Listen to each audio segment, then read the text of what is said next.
میں نا ایک مرض پھیلتا تھا، اس کو طاعون کا مرض کہتے ہیں۔ پھنسی نکلتی تھی، پھوڑا نکلتا تھا اور پھر وہ جسم میں پھیل جاتا تھا اور انسان اس کی وجہ سے دنیا سے چلا جاتا تھا۔ حضرت معاذ ابن جبل حضور کے بڑے پیارے صحابی ہیں، وہ بھی طاعون کے مرض سے دنیا سے گئے، ان کو طاعون کا وہ مرض ہو گیا تھا۔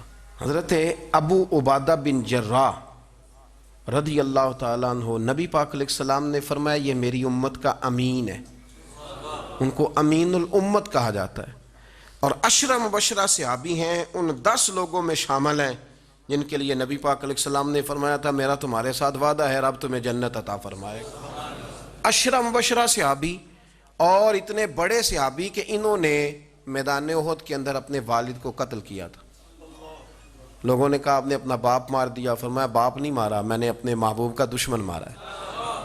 اتنے پکے عقیدے کے بندے کہ باپ کو قتل کرنا پڑا تو دین کے رستے میں اسے بھی قتل۔ حضرت ابو بکر صدیق رضی اللہ تعالیٰ عنہ فرمایا کرتے تھے، جب آپ امیر المومنین تھے، فرماتے تھے اگر میں اپنی جگہ کسی بندے کا بیٹھنا پسند کرتا ہوں تو ابو عبادہ بن جراح کا بیٹھنا پسند کرتا ہوں۔ ہمارے اتنا تگڑا آدمی۔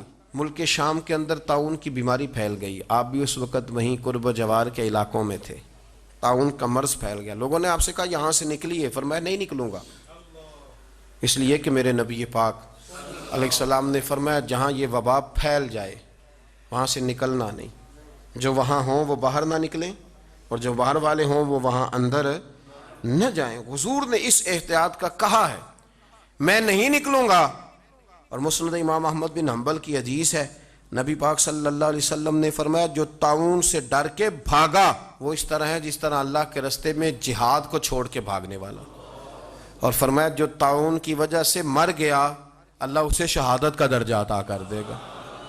حضرت ابو عبادہ بن جراح امین الامت، فرمایا نہیں جاؤں گا۔ لوگوں نے کہا یہاں طاعون پھیل گیا ہے، تو فرمایا میرے رب کی قدرت ہے، اس کی حکمت ہے، اسے بھی تو پتہ ہے نا اس کا بندہ یہاں موجود ہے، پھیل گیا تو اس کی حکمت ہے، اس کی قدرت ہے۔ میں کہہ چکا ہوں کہ احتیاطی تدابیر ساری استعمال کریں، لیکن خوف کھانا، سوار کر لینا چیزوں کو دماغ پر، نفسیاتی ہو جانا، یہ معاملہ درست نہیں ہے۔ حضرت ابو عبادہ بن جراح مسجد میں نماز کے لیے جا رہے تھے تو رستے میں پھنسی نکلی اور مسجد میں پہنچنے سے پہلے وصال کر گئے۔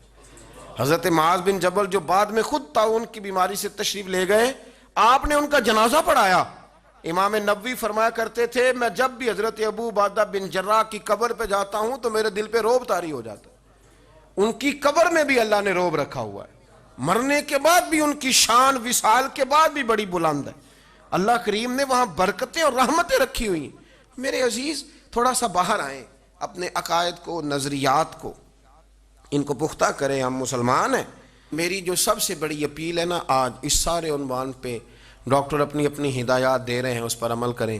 حکومت جن پابندیوں کا آپ کو کہتی ہے، دیکھیں علماء نے متفقہ طور پر الحمدللہ، لوگ کہتے ہیں پاکستان ایک قوم نہیں، لیکن میں نے ان 2-3 دنوں میں دیکھا ہے پاکستانیوں نے قوم بن کے دکھایا ہے۔ کسی عالم نے ضد نہیں کی کہ جلسہ تیار ہے، پروگرام طے ہے تو ہم نے کرنا ہی کرنا ہے، کی ہے کسی نے ضد؟ کسی نے کہا میں نے نہیں مدرسہ بند کرنا۔